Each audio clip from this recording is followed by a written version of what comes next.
નમસ્કાર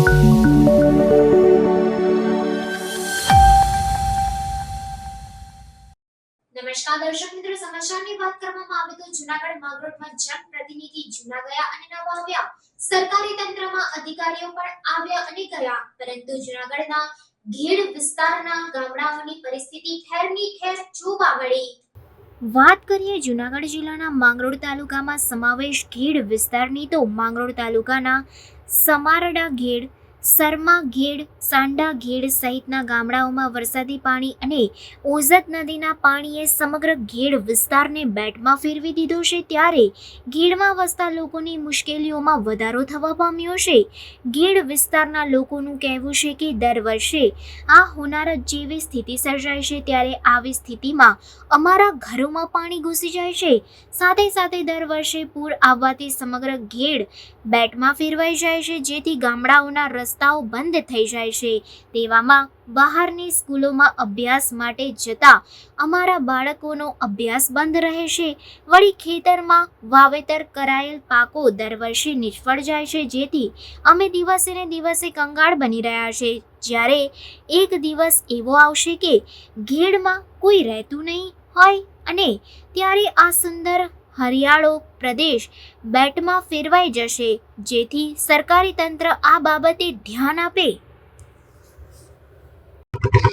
ઉપરવાસના ભારે વરસાદને કારણે અમારે ઓઝત નદીના પાણી ઘેડ વિસ્તારમાં અને ઘેડ વિસ્તારમાં પણ વરસાદ એની હિસાબે અમારે અહીં નદી નાળાના પાળા તૂટી જાય, કેમ કે અહીંયા આ વસ્તુ કાસા છે.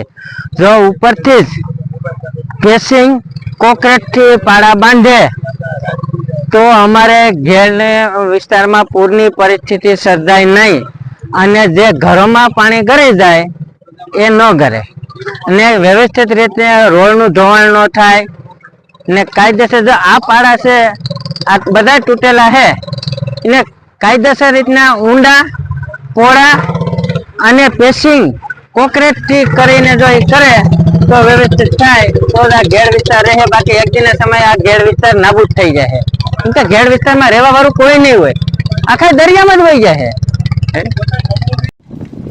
જૂનાગઢ જિલ્લાના માંગરોળ તાલુકાના હામડા ગામથી બોલું. સૌથી ભારે જૂનાગઢ અને મંદિરના કેશોદમાં સૌથી ભારે વરસાદને કારણે અને ઘેર પંથકમાં સૌથી ભારે વરસાદને કારણે પૂર આવી જતા અત્યારે અમારે નદીઓ અને કેનાલોના નાળા તૂટી રહ્યા છે અને ખેતરોમાં પણ ખૂબ ધોવાણ થયા છે.